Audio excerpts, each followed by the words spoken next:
So the other day, I was hanging out and I got a bunch of texts. My cousin texted me, my friends texted me. They said, Candace Owens mentioned you on her show. And I thought, huh. When I look at these people, they're big time. They're, the Brett Coopers, the Candace Owens, they're these big time celebrities. I'm just this random woman named Pearl who streams sometimes, right? This is how I view it. So I thought that's crazy. They mentioned me, huh? Okay. And there was a clip that I saw her show and there was a clip going viral, or not a clip, sorry, part of her show where she said that podcasting is a hard job. Now, it was just an offhanded, something she said. I'll show you the clip. And I put in the chat, did she say podcasting is a hard job? And I guess this pissed her off, asking this question. Maybe it's because the answer makes us all look bad, but I just kind of say it how it is. Let me pull up the clip. So this is the clip I responded to in the chat. Full screen. Okay. Why this story was so big and why so many people covered it wasn't because of any particular feeling about Daily Wire. It could have been The Blaze, it could have been anybody else. It truly is a meaningful story for all of us content creators and also for the audiences that watch us and invest in us. Because I have to tell you something, it is not easy to produce an interesting show 5 days a week. Okay. There are days when you really don't want to do it. You're not feeling that good, whatever it is that's going on, and you're like, there's nothing to talk about. And so for any podcaster that is committing to that, they are working tremendously hard. Understand, they are working tremendously hard because they don't want to let their audiences down. And whether that's Tucker Carlson on Fox News or Brett Cooper on YouTube, they're doing it because they love it. And the reward is obviously the audience. The reward is that you guys come back. The motivation is you guys. So if we cross over into a different season of our respective lives, there's always this feeling like, okay, it's man versus corporation. It's David versus Goliath. It's, okay, did people just invest in the corporation or did people actually appreciate the work that I did? And in this circumstance, every independent creator is watching this going, my goodness, the audience really loves. Okay. So I listened to this clip and I think I've worked in media for the last 4 years. And I'm going to go into what I did, my experience in media. You guys can decide if it's credible or not credible. Okay. You guys can be the judge, the jury. But I thought to myself, I see the men that are police officers, that are firemen. The number one job in the country for men is truckers, or it's like top 3. And compared to them, we don't work hard at all. I think we are so lucky and privileged to be in this position that when I hear any complaining, anything saying this is hard, we have to work so incredibly hard, it just rubs me the wrong way. I just think it's over exaggerated a bit. And I'm gonna show you why I think like this, okay? Now, I put this in the chat. I said I'm typing. Now, mind you, this woman has like 40,000 people. I mean, she's big time. I don't even think she's gonna see my chat. And I guess it offended her. I put, she's gonna read my comment here at the end of the show. I missed it because I left.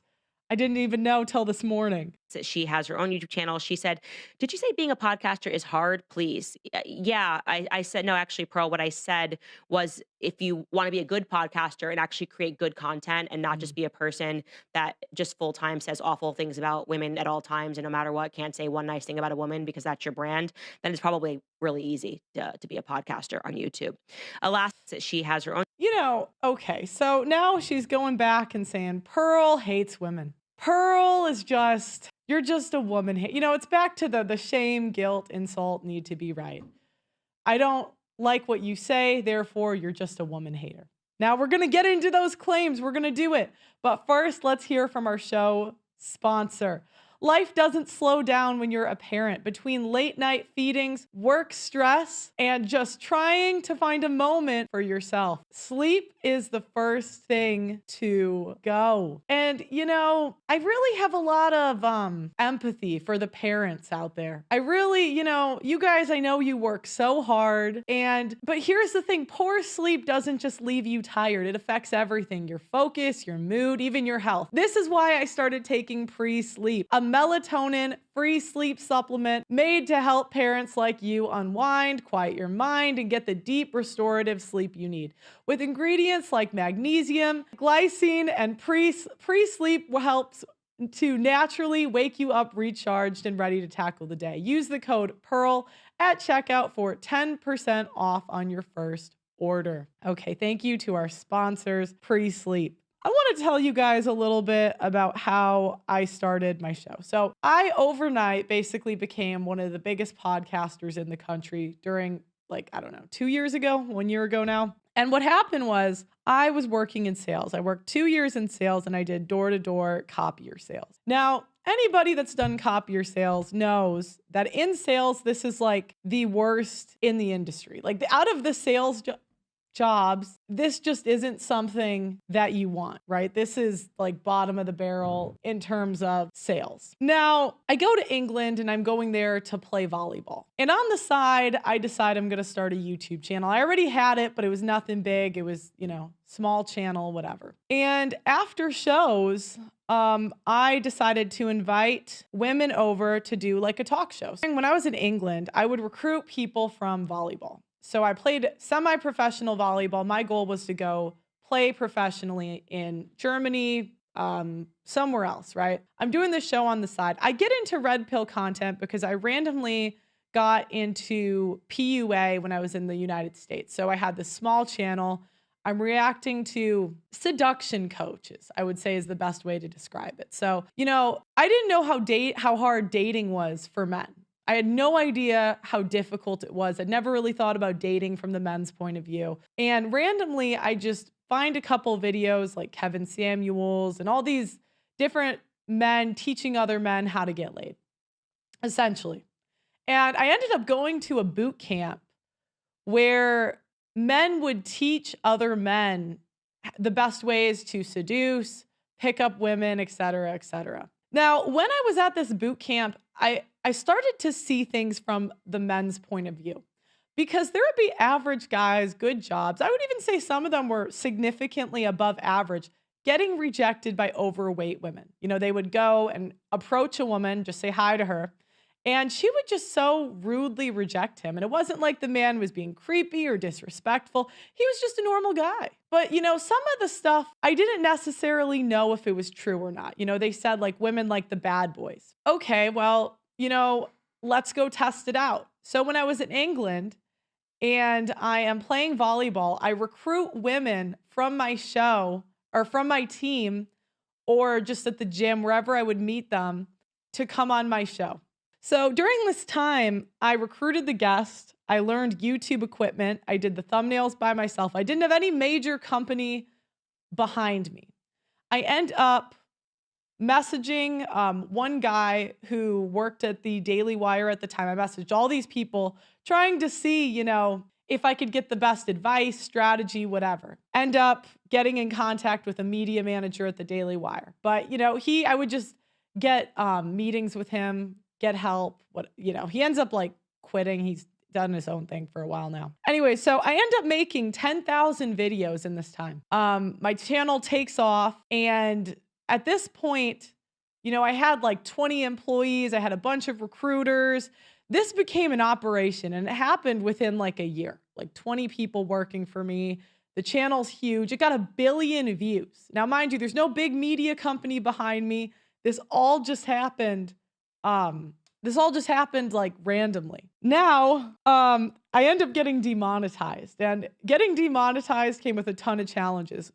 I was not prepared to be demonetized. In hindsight, that was so stupid. That was like the dumbest. Yeah, that was so dumb. I didn't have any backups, nothing. So I end up having to make a website. I end up having to move countries, couldn't afford London anymore. Main revenue source is gone. And it's been over a year, still not remonetized. Now we're keeping the lights on with YouTube or with subscribers on the website. Now, I want to talk about during this period when I did a show. Now, my show became one of the biggest shows in the country at the time. I interviewed over 1,000 women, which the first half I recruited myself. And I ended up getting asked to go on in all these big shows like Pierce Morgan. I went on No Jumper, all these people that I watched for years. It was crazy. I went to the Daily Wire last year. And on the side, I'm also doing a documentary interviewing men that have been victims of divorce rape. So during this time, I got a really good idea of what was going on. I interviewed people from hundreds of countries. I've done panels in England or street interviews, Chicago, Miami, Vegas, Ireland. I've interviewed people straight from Africa, straight from Italy, straight from literally all over the world. Do I know what I'm talking about when I'm talking about media being a hard job? You guys can decide for yourself. And I would still say that job, even though I did the recruiting myself in the beginning, we ended up getting people later, but in the beginning, did the recruiting myself, the editing myself, the production myself. I did all of it myself in the beginning. I learned how to do each individual piece until, we got to a certain point. Do I know what I'm talking about? I would still say that is easier than when I worked in sales for 2 years. And I would still say sales is a lot easier than other jobs. So the main thing that I look at is I like to point out patterns. I like to look at, I like to look at societal and cultural trends and look for patterns of behavior.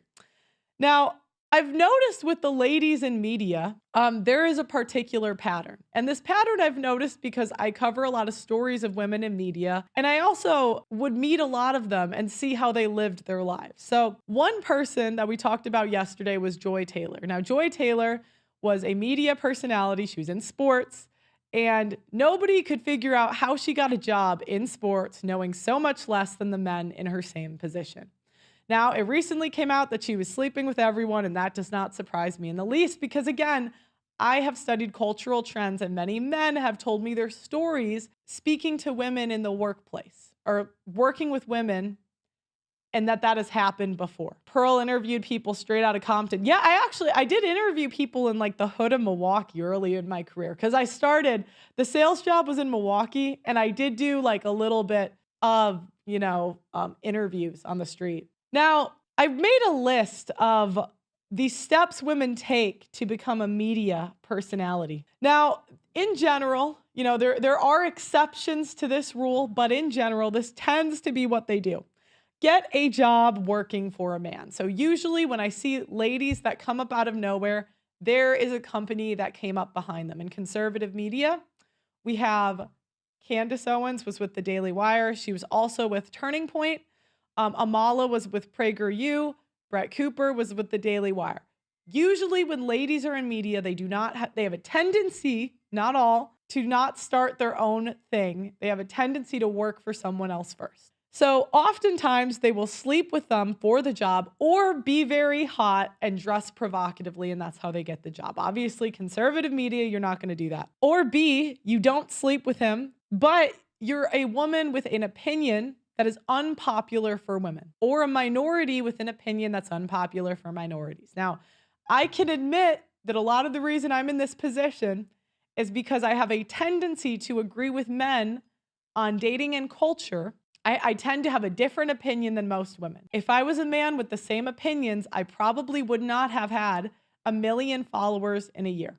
That just wouldn't have happened. And I can admit that. I could have the humility to admit that without, it's not like I did no work. But let's be honest, the man doing the same thing, a man has to work 10 times harder. And I saw this with Myron. I mean, they interviewed double the amount of people I did. They were live 6 days a week at one point. I was live 4. I see why he lost his hair. Shout out to Fresh and Fit. And, that just tends to be how it goes. So the step 2 is to get famous and be worshiped for all of your opinions. So being famous, I think a lot of times when you become famous, it's interesting. People will start in one sector and, because they're famous, we think they're credible on all these random topics. I try to, for the most part, stay in my lane, which is dating and culture. I will dip into politics at times, but that is my lane. But it's interesting, right? Brett Cooper, 22-year-old actress, 23-year-old actress, let's say she starts commenting on the war in the Middle East. What experience does she have or Candace Owens have that makes them credible to talk about the war in the Middle East. Now, I'm not hating them for it, right? Because I benefit from the same thing. But I'm not going to pretend this isn't what it is. It isn't much easier. It's not like you go on Pierce Morgan and they bring in, a general from the Middle East who's worked in the military for 30 years and has the most credible opinion. It's who gets clicks, who gets views. And women just have a advantage in media. Now, I want to talk about how I learned women have an advantage in media. I managed both men and women. So I managed Christine Grace, who's awesome, by the way. You guys should go check her out. She's still going in England. And I managed Troy Francis. We started channels for both of them. And they both tackled the issue of dating, culture. And Troy was twice her age and he worked as a dating coach for like a decade. Her getting followers, views, likes was 10 times easier than Troy. And I'm not going to say Christy, she was a super hard worker. Like, she's great. She's awesome. I have nothing, like, only positive things, but one was 10 times easier than the other. Same, and this just is what it is. It's not bad or good. Women aren't bad for taking advantage of this. I mean, if you guys get a job, the male models that get jobs because they're very good looking, they don't say, hey, I am not doing this job out of principle because I'm ugly. No, the men are like, you know what? I will be a personal trainer and make a ton of money. I don't care. I'll do it. I'll be a model. The next step is the women have a tendency, not all, to leave the company. Now, oftentimes there's 4 ways they leave. Claiming unfair pay, claiming sexual harassment, start some sort of drama on the way out, or maybe a lawsuit, or go peacefully. Like Christine and I, we left. She's doing her own thing now because, after getting demonetized, I just couldn't do it anymore, managing talent. But she left peacefully. She's doing awesome. She didn't do any of these things. Some women do go peacefully, but a lot don't. You saw this with Sydney Watson. She claimed a sexual harassment lawsuit when she left the Blaze. You saw this with Candace Owens. There was a bunch of drama. See, there's a guy doing the hard job. If you hear that, we have construction going on, so it just is what it is. Brett Cooper, it's this big deal. She's unfollowing people, and I just look for the patterns. I look for the patterns of behavior. If a man got fired, nobody would care. That's the double standard. If Matt Walsh tomorrow got let go by the Daily Wire, it would not be that dramatic. Nobody would really feel bad for him. But with Brett and Candace, it's a big ordeal. It just is what it is. Now, 4, tell everyone you're a hard worker and that it was through your work ethic. You lecture the men on business and work ethic. You give your course, how to be successful, yada, yada, yada. Even though the way that a woman does it is 10 times easier than the men. Okay. 5, marry rich. I followed 50 conservative commentators and found the average net worth of their husband was like 5 or 6 million. So they got to marry rich.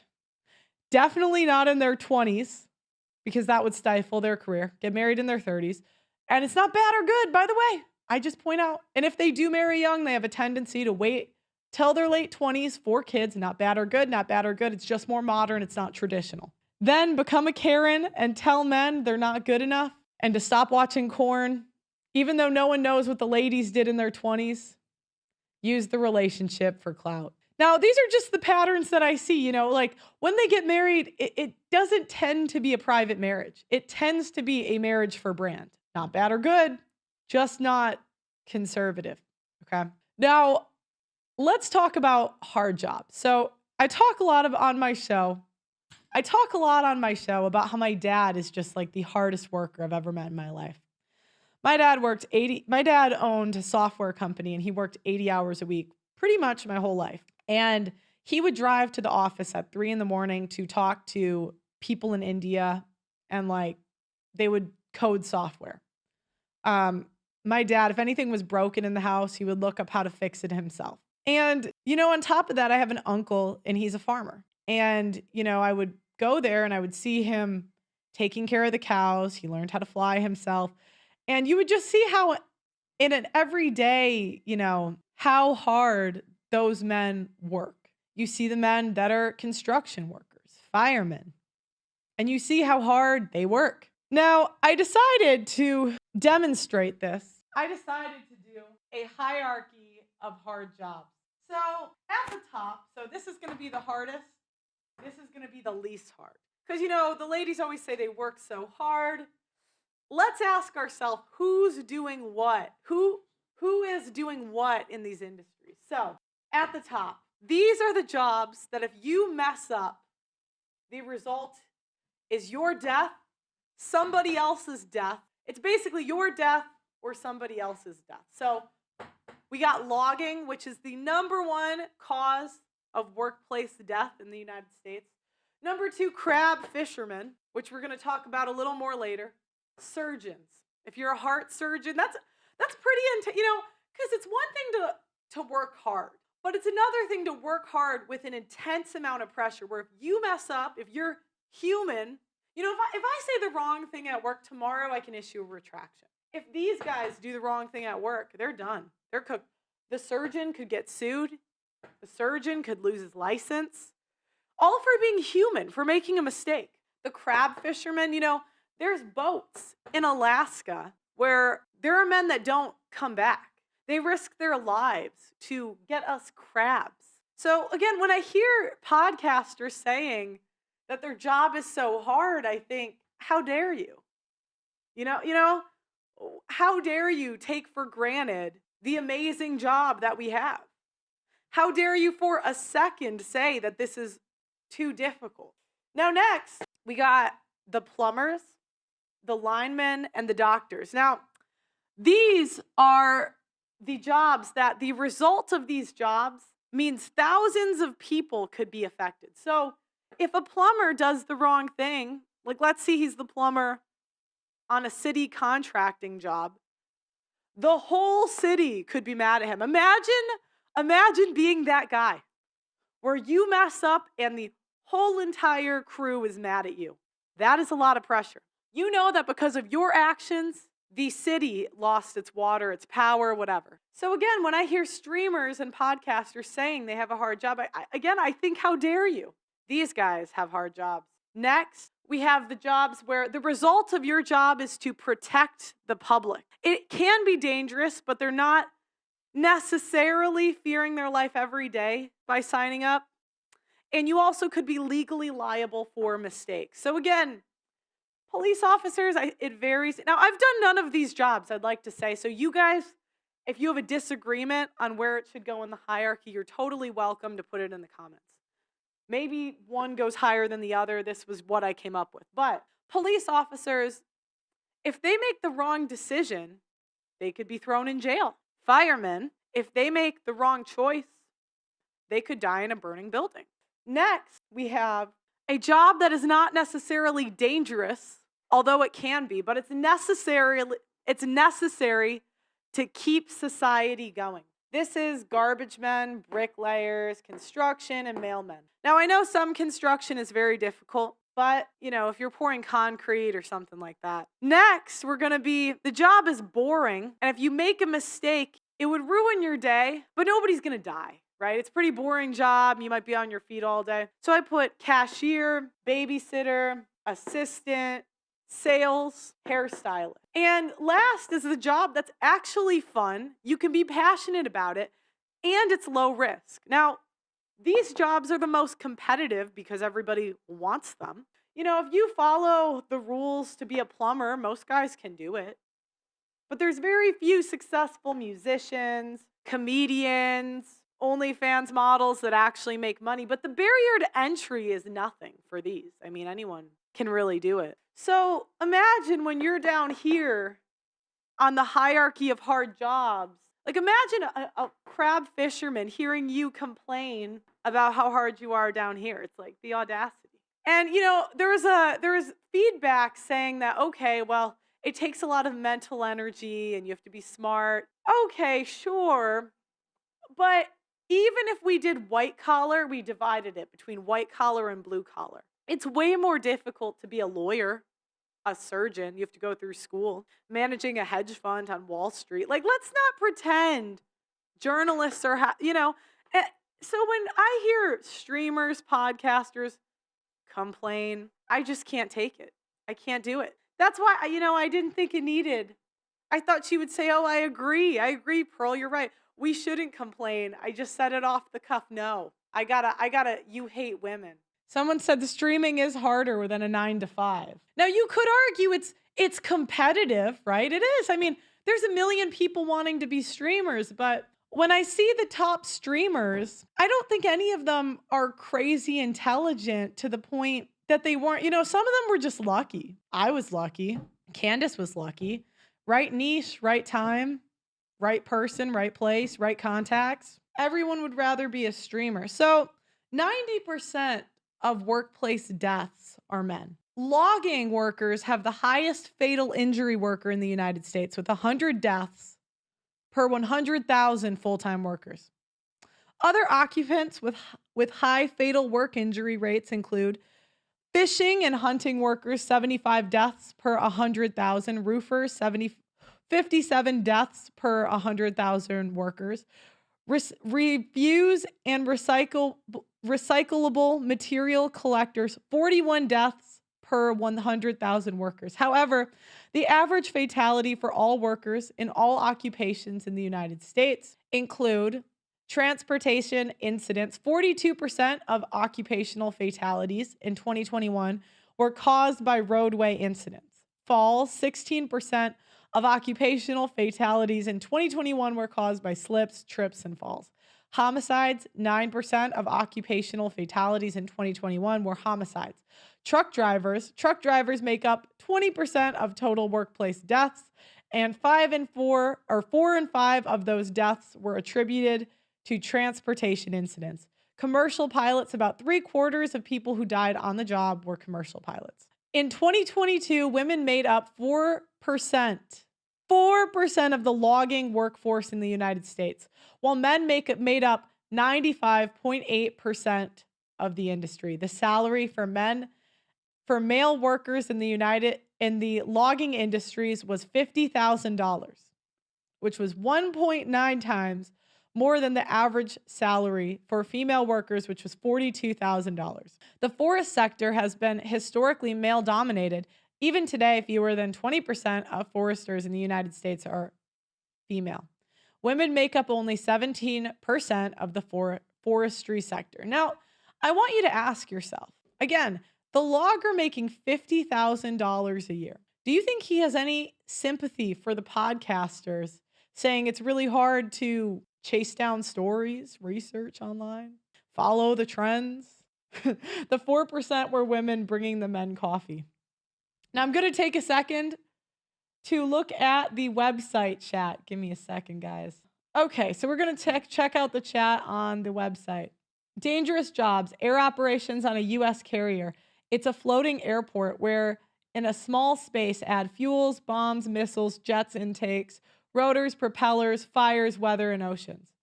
Hard is relative. DM says hard is relative to the environment the person is raised in. I think you're referring to physical labor. Podcasting is mental. Well, not even. Hard is, going to law school and finishing. I mean, that's harder, I would say, than being a podcaster. Hard is becoming a surgeon and going to school for 15 years. If we're going to talk about mental hard. Now, again, it is competitive. It requires creativity, but I've lived it. Okay. I've put on a show. I've done all of the jobs at some point that you need to do to put on a show. And you will not convince me that it's harder than any of the jobs higher on the top half of that pyramid. You just won't. I disagree. And we're in such a privileged position as women to be in these jobs. And yet we still find a way to complain. Now, I want to compare and contrast the men talking about their jobs being hard. So I saw this video of a plumber talking about 5 reasons you shouldn't be a plumber. There are some things that are very difficult about this career, and if you're not cut out for it, you shouldn't go into it. And that brings us to number 1. One of the reasons why you shouldn't become a plumber is because people aren't going to help you on the job site. Now, you are going to be given directions, you are going to be looked at over your shoulder, people are going to make sure that you're safe. But for the most part, when you're struggling, they're going to expect you to figure it out and get it done. Does that sound a little bit harsh to you? Like they expect you to put in the grunt work. They expect you to sweat. They expect you to get the task done because they themselves, the other people that are monitoring you and supervising you, also have tasks. It's not like they're sitting there twiddling their thumbs. No, you two are a team and they have a very difficult job themselves. Your journey person is going to have to do the hardest parts of the job. They're going to have to do the installation part of the job. They're going to have to do the soldering. They're going to have to get the job done. They got to supervise that it's done. They also have to make sure that they are up to code when it's done. They got to make sure everybody's safe. Like they have a lot of tasks themselves. If they turn and see you and you're struggling and you're working hard, a lot of the times they're just going to sit back and let you struggle and let you figure it out. And if you can't handle that, if that doesn't sound like your cup of tea, then that's not something you should probably get into because that's the way it is throughout the entire career. And just so you know, it doesn't stop at the apprenticeship. There comes a point where you're a journey person and you're going to struggle and you're going to sweat. And every single person around you, including the customer, is just going to sit back and watch you struggle. And the truth is that most of those people can't help you even if they wanted to help you. Do you understand? This is a difficult career, and you need to have a fortified mind to be able to move forward in it. So when you're in your apprenticeship and your journey person turns to you and sees you struggling and just lets it happen, that's not because they're evil. It's not because they don't care. The reason why they're doing that is because they had to do that themselves to get competent. And in order to make sure you become competent, they got to take their hands off the tools and let you sweat, let you cuss, let you figure it out. Another reason why you shouldn't become a plumber, reason number 2, is because people expect you to be good. Listen, they don't expect you to be all right. They don't expect you to be adequate. They expect you to be good. You're going to be expected to be an authority on the subject. You're going to be expected to be good enough to figure out the problem. That doesn't mean necessarily right then and there, but they are expecting you to have the mental problem-solving abilities to be able to get to the answer of this problem. This means sometimes you're not going to know the answer and you're going to have to call up the supplier, figure out if they have anything on the market that might suit the current situation. You might have to call the manufacturer of whatever it is you're working on to ask them why this certain event is taking place. You have to be wise enough. You got to be smart enough. You got to have problem-solving abilities enough. You got to have enough humility to be able to say, I don't know what's going on, and go figure it out. Without that, if you can't do the third reason why you shouldn't become a plumber is because people are going to call you on the weekends. Now, I know this might cut into your work-life balance. I totally appreciate that. And plumbers, when we get very good, we get calls on the weekend specifically for help, to help people out. That's something you have to understand. Inherently, by getting called on a weekend, a lot of that sometimes is one of the biggest compliments you can get because people know you're good and people know you have the answers and people know. Okay. Now, the reason I brought this up is I want you to pay attention to the way he talks about his job. Even in a video where he hypothetically could be complaining, he's not complaining. He's saying, look, this is a difficult job. He's not saying, we work so hard. My life is so hard. He's saying, look, this is a hard job. You're going to be called on the weekends. Now, I want to compare and contrast. I have one more video I'm going to show you where Mike Rowe talks about the difficult jobs he talks about America's most dangerous jobs. Let me pull this up. Sell dirty jobs in 2003 with no real success. And the network said, we do have something, though, that we're kind of curious about, which is crab fishing in the Bering Sea. Would you be interested in exploring that? And I said, yeah, sure. And they showed me some footage, little boats, big water, cold, right? And so I flew from San Francisco to Seattle to Anchorage, one of those little planes that become a statistic down in job number 7 or 8 there, called Pen Air, and they fly you to the middle of the Aleutian chain and you land at Dutch Harbor, Alaska. And you get off the plane and you check into what looks like it might have been a motel once upon a time. And then you get on one of these boats and you start fishing. And then you realize what actual fishing really and truly is. 20, 30-foot seas, temperatures that can swing 40 degrees in 5 minutes.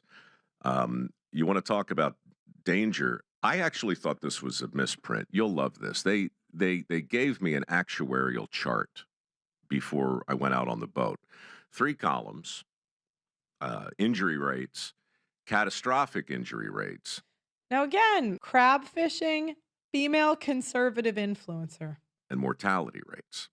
Now, I'm on this little Pen Air flight from Anchorage to Dutch, and it's sporty, right? I got a bush pilot up there, and he's like saying, all right, folks, hang on. We're going to give... Whenever you're landing and the pilot comes on and says, you know what? Let's give it a shot, right? you can hear the sound of your sphincter slam shut. And you're just like, the pilot's going to give it a shot. Because like 40% of the flights that come into Dutch, they abort. They just turn back around and they land in Cold Bay or some other place because you're flying in between mountains and the wind is crazy. And so I'm on this plane being just up and down and back and forth, and I'm reading these actuarial charts. And I'm thinking, somebody's just fucking with me. And this can't be true. What do you think the injury rate is for a man who works on a crab boat for a full season, which is about, at that time in 2003, is 6 weeks? The injury rate. 20%? Higher. 50. Higher. 100%. Yeah, you're going to get injured on those type of jobs. You are correct, Adam. 100%. Yeah, that's why I don't do those kind of things. I stay here on podcast. And to be clear, even Adam says it. I don't do those things because they are harder. Easier, harder, easier, harder. A couple of stitches, broken finger, right? A mild, contusion. You're going to get knocked around. For sure. Guaranteed. Catastrophic injury rate, 8%. Wow. 6 weeks. So, yeah, an iron pot's going to slide across an icy desk and shatter your pelvis. All right, Jesus, Mike, you're going to lose an eye. You're going to dislocate an elbow. A helicopter is going to come again, flown by one of these poor bastards down in category number 7, who's probably not going to make it back, to drag your ass off the boat right to some hospital. They're 8%. Yeah. Okay. The mortality rate, column 3, it's not even a percentage. They don't even give it a percentage number. 1 a week. 1 a week. Right. Now, 1 a week. So again, Death? So all to get us crabs, just so Americans can eat crabs. 1 man dies a week. So again, I have family that served in the military. My boyfriend, he served in the military. He was on a boat. And it's like when you see men doing real jobs, doing the jobs that keep society running, you feel some type of way when you have conservative female influencers saying that their job's hard, complaining at all, saying that this is so difficult. I disagree. If you want to come at me because I disagree with you, fine.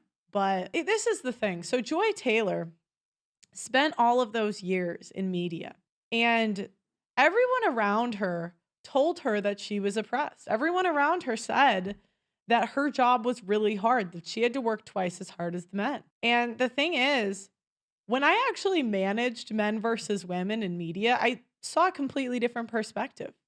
We are absolutely at an advantage. It is stupid. And I'm grateful for it, right? I'm very thankful to you guys for allowing me to do what I do, but we have to have an honest conversation about this. The men have to be 10 times better to be in the same position that we are. Do you think there was a white guy that knew more than Candace Owens about conservative politics? That was not famous, but if you ask him about the history of anything, he knew more than her. Same with Brett Cooper. Same with Amala. Now, I'm not saying it's right or wrong. We're in the business of entertainment, so the audience gets to pick what's entertaining. But again, the men have to train 10 times as hard to get 10% or they have to work 10 times as hard to get 10% of the money, the credit, or the recognition. And we're out here living life on easy mode and complaining about it. Again, how dare you? How dare you complain at all? Never. And the thing is, when I talk about this stuff, I'm told I hate women. I'm told that I'm somehow evil for pointing this stuff out. And I get demonetized on YouTube for pointing out things that are true. They're true.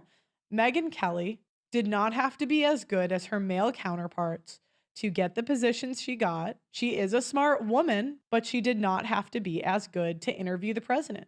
It just is what it is. If she was not attractive, she would not be in the same position. It's not right or wrong. It's not bad or good, but complain when there's one guy dying a week in Alaska on these boats to get you crab makes you seem pretty spoiled to me. I don't know. One person statistically is going to die every week during the 6-week period of crab fishing on the Bering Sea.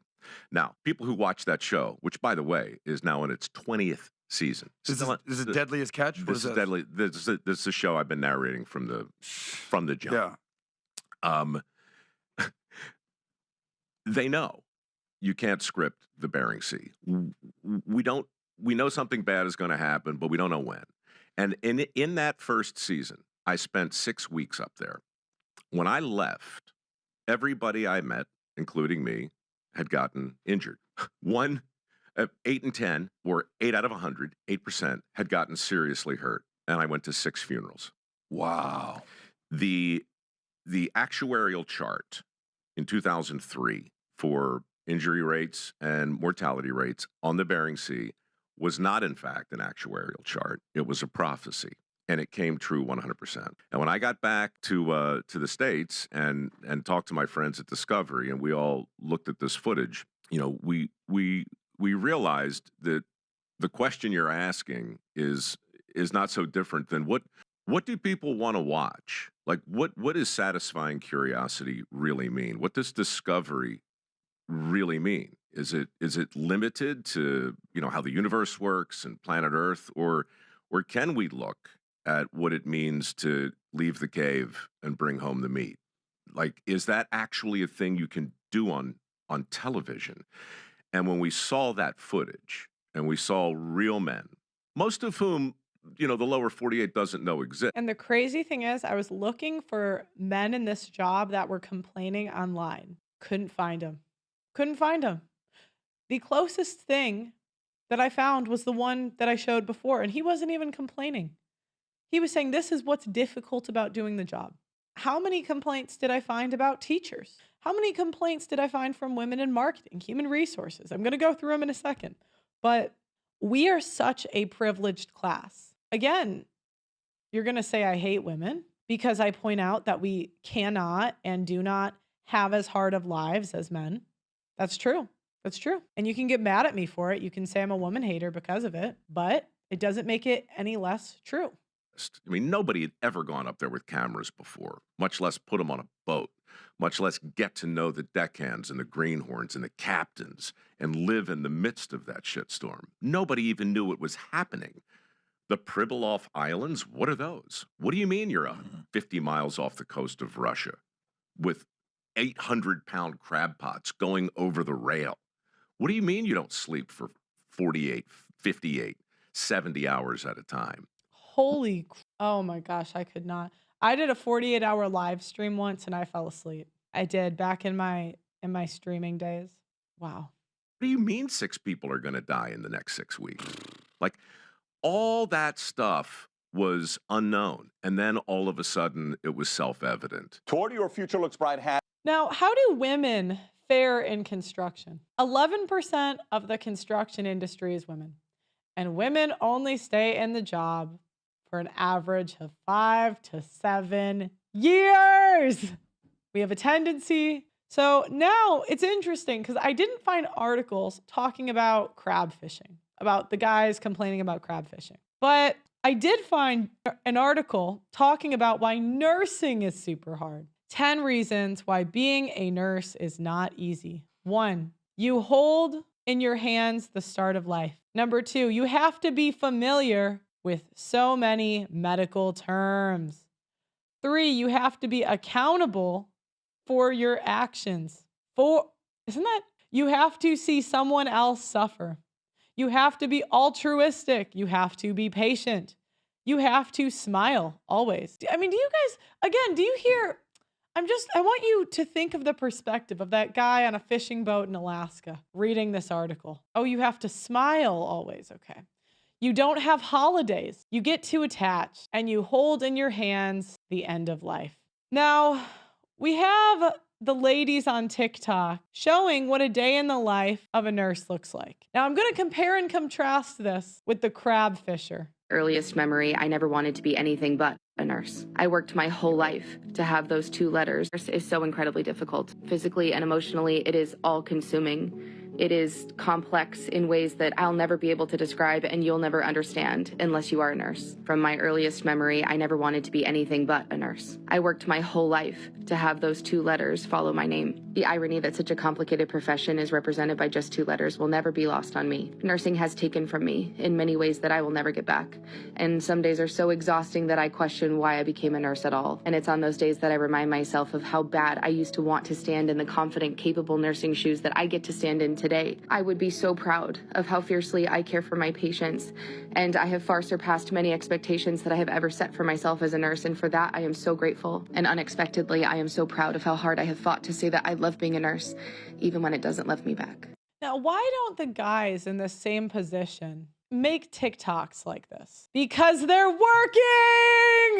Because they're doing the job! How hard can the job be if you can TikTok during it? Am I wrong for saying that? Now, let me go on YouTube. Oh my gosh. Ugh. We had tech issues. How will I survive this hard job? Now, let's Deadliest Catch. I feel like it would help us to get a real vision of what these guys are doing. 260. And we are going to check the first spot.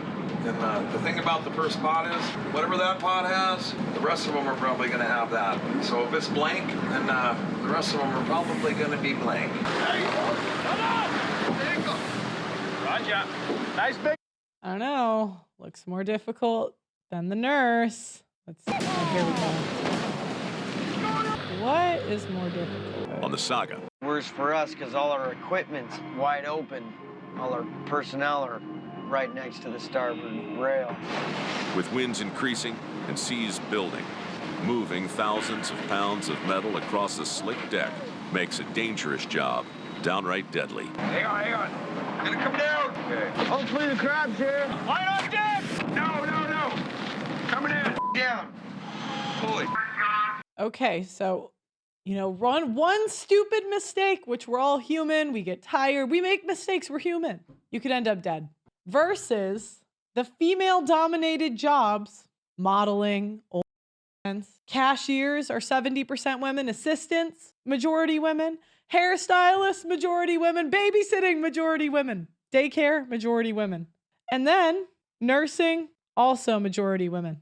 After my shift yesterday, 14.5 hours, I was nonstop. I had 7 patients. The worst night of my entire nursing career. I know some nurses, especially those who work med-surg, work these types of shifts all the time. I don't understand how. Being the same floor is always like this. It's one of those floors where I literally cannot understand how that's anyone's staff job. But let me just rant off my 7-patient assignment to you. I had an NA to myself. I don't know. Sometimes I feel like that doesn't really make a difference that much. Sometimes it does. Number 1, independent, just request pain meds probably every 4 to 6 hours. Patient number 2 kept feeling like he was going to have seizures, and he did have a couple seizures. Needed to be monitored, even Ativan. Patient number 3, work up for a stroke, seizure. He's confused, doesn't want his IV left in, puts off the bed alarm. For NIH neuro assessment, and then at one point doesn't want to do any of it or respond. Don't know if it's serious or not. It's just being difficult, and then you have to call rapid. Patient number 4, Q2 turn, nonverbal. Q4 NIH neuro assessment on heparin. Number 5 was pretty easy, thank God. Patient number 6, Q4 neuro assessment, nonverbal, 2 turn. Continent needs to be changed every so often. Peg tube. Now again, I'm not saying this is completely easy. I mean, she's still above us. She's still above the streamers. Okay, she's still above the YouTubers. Where would you? I'm gonna put nurse. I'm gonna put that with construction, garbage, bricklayers. Would you guys say that's fair? Maybe it's harder than a cashier, I'd say. Yeah, I'm gonna put them in the middle. So you're not even at the bottom. But the guys at the top, they never complain, ever. So I don't usually post this type of content, but I want to tell you guys how I feel so that if you feel like this way too, then you don't feel like you're alone, because I feel kind of alone right now. I had a really, really hard shift last night, and I was really scared and I felt super incompetent and I felt like I had no idea what I was doing and I was terrified for my patient and it was just really scary and there was just so much going on and I was terrified for her and I didn't know if she was going to make it at one point and it just sucked. It just really sucked. And I felt so stupid in front of everybody.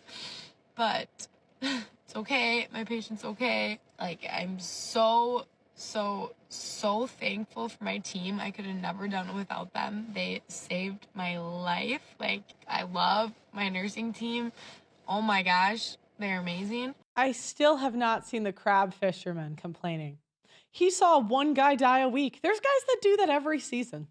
They do they're the captains of the boat.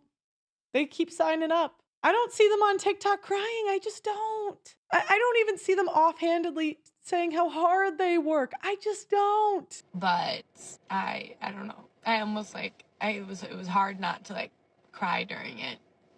I feel pretty numb right now and pretty stupid, just stupid and incompetent and embarrassed, but she's okay. Men, one in the chat if you've ever felt stupid, incompetent, or embarrassed at work. That's part of work. Even me, look at. And by the way, I'd like to say I'm at the bottom. The bottom. Do you know, I've been embarrassed before. Hell yeah. I mean, even as someone that does a show, people make fun of my show all the time. Every day of my life. But you know what? I will never complain. I will never cry about it because I'm at the bottom of the pyramid. Know your place. Top of the pyramid. That's when you should complain. I know exactly. The audacity. The audacity. But the thing is, this is the challenge. We go through life being told, like, okay, I'm going to take Candace Owens, Brett Cooper, Amala. I could do this in other industries. I know my industry the best. Right-leaning, conservative women. None of them are as smart, including me, as our male counterparts. You guys know I'm the biggest fan of Rollo. He doesn't like me. I can see why. I can understand why. But I'm a huge fan. Huge. I think he's so intelligent. And he's done this 20 years. I have more like subscribers than him. It's okay. I'm not bragging, but you get a leg up. Ben Shapiro was an actual lawyer, managed a huge media company, cute conservative influencer who follows cultural trends. Totally fine. I do the same thing. Not wrong, not wrong, not wrong. But she doesn't have to work as hard as Ben. Candace doesn't have to work as hard as the men. Amala didn't have to work as hard as Dennis Prager. Totally okay. Totally fine. Not right, not wrong. But the men have to be 10 times as good to get 10% of the clout. And that's why men don't respect women's money, because it's so much easier for us to get it. You know, that's why I'm really not against women working. I'm really not. Because, okay, I'm thinking if you're a plumber and you could work 80 hours a week or work 40, and your wife could be a babysitter, a cashier, an assistant, sales, hairstylist, you guys could retire 20 years early. She gets the easy money, you get the hard money. What? I'm going to continue. Pearl, Shapiro and Prager are terrible examples. Look, you might not like Ben. I get it. People don't like him. But you have to admit, being a lawyer is harder than being an actress. I understand there's nepotism. I'm just asking, what is a more difficult job? Okay, you don't like Prager, you don't like Ben. They've still started a giant media company and managed a ton of people. I can tell you, managing people is hard. I did it. I did it like overnight. I got to roughly 20 employees at one point. That was the most stressed I've ever been. You guys saw me. I was pulling my hair out. Starting a media company, not easy. It's not. That is 10 times harder than being a female conservative influencer. And I can say it because I've done it. Because I've done it. Next off, we have teachers. We have why teaching is hard. Teaching is one of the hardest jobs in the world. As I am an English teacher, I am the one who experiences all the difficulties of it. Even though it gives you pleasure to teach something and transfer your knowledge from people, it really takes a lot of the things away from you. First of all, people must understand that we are also human beings. Thus, there are moments where teachers are unhappy and dismotivated. I thought I would say demotivated. Okay. But we should do our best not to reflect this to our teachers. They said, Pearl, we don't have to respect Ben. I didn't say you had to respect him. I said, okay, what's more difficult? What was a more difficult path? Lawyer, high-end law firm, actor. One could be more competitive. No, not lawyer. There's so many people trying to be lawyers. But you could argue one has more people trying to do it, but that doesn't make it more difficult. Sorry, I'm going to continue. All right. Now, this teacher has the idea. Why would a teacher think that they have one of the most difficult jobs in America, in the world? Again, it's the delusion. That lady she slept her way up at Fox, Joy Taylor, and everyone had to pretend it was just as hard. The teachers have to do the same thing, where we all have to pretend that you work just as hard as everyone else, even though you get 3 months off of the year. I'm not saying it's unimportant. I'm not saying there are not challenges, but let's not pretend it is the same thing as the top of the hierarchy of hard jobs. Teaching is really hard, and many reasons for it, including the ones happening inside and outside the classroom. If I need to mention about the ones happening inside, it is really hard to communicate with people from different age groups and backgrounds.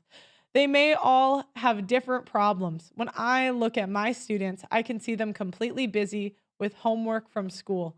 I can't motivate them to study the English that I teach. When you work in private school, you have to make sure all your students are happy with their presence at the school, as they basically pay the money. This is another problem that puts teachers under pressure. As I said, many of my teenage students have a lot of homework, and it's hard to keep them motivated at my lessons. The same problem occurs with my adult students who are working in the same place, as they are working really hard. This can't be effective in the class. They can't be as effective in the class and feel down. When they come down with high expectations and can't make them happen because of the reasons I listed above, or maybe you're not a good teacher. Maybe isn't that possible too? They feel down, as once again, we are the ones who have to motivate them with our speeches and actions. You don't have to motivate them. You have to fail them if they don't do the work, and make sure you're teaching them the material. Hey. When you're doing what you are doing in private school is more than teaching. You can't just write down the rules on the board and leave the class. You have to be with them in all time. She then talks about how she has to be prepared. When we are talking about teaching specifically, that requires more effort from you. As teaching, a language needs more than explaining rules. You have to show a lot of diversity in class to help your students have a good process in learning. Isn't that part of working? Being prepared for a job? Okay. Now I'm going to switch over and show you the TikToks of women complaining about how hard teaching is. So a while back, I posted a video about how being an elementary teacher is dead ass hard. There's no way I could do this for another 20 years. And so I'm reading the comments, asking people for advice, like, what do I teach? Because the middle school teachers are telling me that it's the same, nothing changes. And in fact, the high school teachers are telling me it gets worse. In shock. And as I'm reading these comments, I see a comment that centered with me, hit me in my soul. He said the reason being an elementary teacher is so hard is because they don't know how to be humans yet. If that ain't the truth, I'm about to tell you the story. So about a week ago, we had a new... Do you know how to be a human if you're significantly overweight? I mean, am I the only one thinking that? Like, you obviously don't know how to feed yourself normal portion sizes. Preschooler come in. Yeah, I know, it's April. Welcome to teacher life. And I understand these kids are like 4 and 5. And she's brand new. So this is probably the first time she's ever been in school. So I go over and I say, let me help you write your name on the back of your artwork. What's your name? She looks me in my eye and says, I don't know. I try again. I say, so what does your mommy call you at home? Like, what's your name? She literally said, I don't know. The little girl didn't know her own name. I expected a lot of things coming into elementary, but I did not expect that. And again, you got one guy dying a week versus watching a kid not knowing their own name. This is how I know that comment could not be more true. They don't know how to be human. They don't know anything. They don't even know their name. And it's given me the grace to be more generous with these kids because they really just don't know. They don't know, and I get it's super beautiful. This is a beautiful age. How wonderful, how big of a blessing it is to be a part of this part of their development. Core memories, understanding life. I get it. It really is rewarding. It really is special. But man, it's so damn hard. It's so hard sometimes because these kids don't know how to be human. My God. Anyways. I said you can't make this up. I know. I know. All right, we got one more. You know what? Here we go. Breaking down why teaching is hard right now for the people who are confused. Okay, I feel like I have had a breakthrough and like figured out why teaching is so hard right now. And hopefully this can clear it up for people that are confused and why it's hard in general, but really why it's hard right now. So here it is. So in other jobs, people like work together and towards a common goal or like to create a product. Lots of people working together to create something else. However, as a teacher, like the product that you are creating is your students. Like you are literally morphing a person. That is the job. The job is to like morph a human. And like minimum 15 humans, maximum, like if you're like me, I teach middle school many periods, like 180 humans.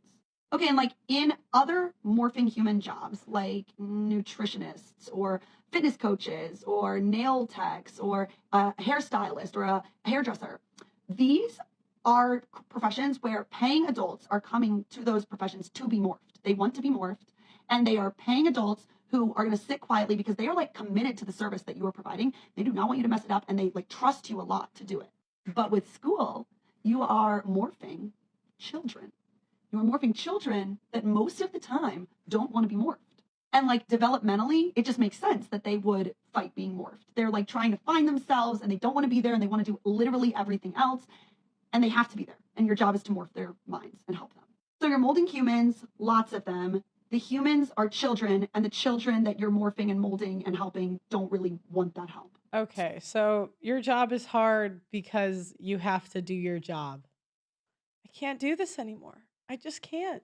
So that job as a teacher, that's just the job. And that makes sense. Like that's the job we signed up for. But it takes a lot of time and focused work. You get 3 months off during the year. Who here wants 3 months off? You know, it's like, who here wants three, you know, who wants to, they get off at like 3 o'clock. My high school got off at 2:30. 2:30. To do that. Because I mean, if you know anything about like changing a person, like that's like really hard. Okay, so when do we have that focused time? When do we have the time to create these engaging lessons that are going to mold their minds and to grade things and give feedback when we are being pulled during our planning periods, pulled during our lunch to cover things and do things and be places because there's a teaching and a sub shortage? When are we going to do that if there's so many standardized tests that while we're trying to mold their minds, we actually... They not only have teachers now, they have teachers' assistants. They have 2 teachers. Actually have to, beginning, middle, and end of the year, give these standardized tests for them to do well on them, but we can't morph them to do well on them because we're giving them. How are we morphing the humans if we don't have unencumbered work days to get better at our job? And how do we morph them if we don't have the money to pay to live a life that gives us the energy to morph them? I mean, you have 3 months out of the year to drive Uber. Okay. That was years ago. Now you get off at 4 and the elementary kids get off at 3:30. Parents really don't want to watch their kids, huh? They're like, keep them longer. Do not send them back. Okay, I have like 3 other industries, but no, it's interesting because when men are asked the same question about their industry, they have a tendency to admit that this is not a difficult job. Now, you know, Candace is saying, you know, Pearl, it's just because you don't have an entertaining show. You just hate on women. I'm sure the people that don't do what you do, wouldn't agree with you. No. Well, let's see. You know, Kai Cenat has jumped over, was it Speed? I get them confused. He's one of the biggest streamers. One of these guys has jumped over a car on stream. Speed, yeah. It's crazy. They go to city. They are I don't get it. No offense. Like, shout out to you guys, but I don't understand why they're so famous. But you can't say they don't do an entertaining show. What do they say when is streaming harder? Is YouTubing harder than a 9 to 5? I asked Speed this, and I remember one time he's like, streaming, is it harder than a 9 to 5? Is streaming harder than a 9 to 5? Yes. No. Hell no. Streaming harder than a 9 to 5? Okay, let me give you. So I hate women, but he says the same thing. My results on it, right? So like, have you ever had another job other than streaming? No. Okay. Listen, let me tell you something, Shannon. Anybody who says that streaming is harder than 9 to 5 is an idiot. I work so hard on my streams. Right. It takes a lot of hard work. It takes a lot of hard planning. It takes a lot of you got to be in front of a camera for dozens of hours. Mm-hmm. Okay, I understand that. You feel me? It's hard. You feel what I'm saying? In terms of like the skill that I at least do it on, Right. and some people do it on, it's hard. Right. But harder than a 9 to 5. You're talking about somebody that may not even want to even be there. Right. I doing something you love. I love streaming. Yeah. It's like I think about it all the time. And see, this is on the hierarchy of hard.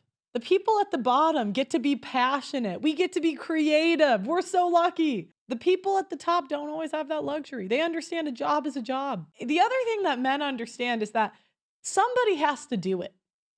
There's somebody, there are jobs, men know, okay, that's not a high paying job, but somebody has to step up and have to do it. And men are willing to sacrifice for the greater good of society. Not all. Many women are not. I mean, there are the women that go into the trades, like 7%, but it's not the majority. I treat it as if it's like a It's a job, but you love it. Yeah, but I love it. The average 9 to 5 worker don't want to be there. Yeah, they ain't Don't loving want to be there. Yeah. I remember I had to do something in the grocery store. I had to pack things, and I was like, damn, I don't want to be here. And like, man, and they had to find ways, and they're not even really getting paid. You get paid, and that shit's going straight to bills and taking care of the kids. Yeah. Next, we have I Show Speed being asked the same thing. Is streaming harder than having a 9 to 5? Is streaming harder than having a 9 to 5? Well, you never had one, so. I mean, when I was 15, I did have a job, and I did. What'd you do? I worked, it was a caretaker home, where like you send your grandma and grandpa. Mm-hmm. Yeah. I worked in a kitchen in a caretaker home. Okay. And I was like a server. I used to, give them the food and deliver their food. But, and let me tell you this, no. When I worked there, it was way harder. It's just draining, Is streaming harder? Okay, so they agree. Now, it was interesting because I just want to show the disparity in men versus women. And by the way, showing this stuff does not help me. It really doesn't because, this benefits me too. But I like to be honest about this stuff. So Candace Owens interviews this guy on the USS Liberty. This got 5.4 million views. I'm going to show a male that did the same thing. Longer interview, live streamed, which makes it more difficult, right? 18,000 views. Unfair. It's just life. You could say the same thing for me. Same thing. I had to delete most of my content, so I can't really. What a sad day. Feel free to go to theaudacitynetwork.com if you want me to become YouTube free. Say it with me, guys, YouTube free. But please let me in if you're watching YouTube.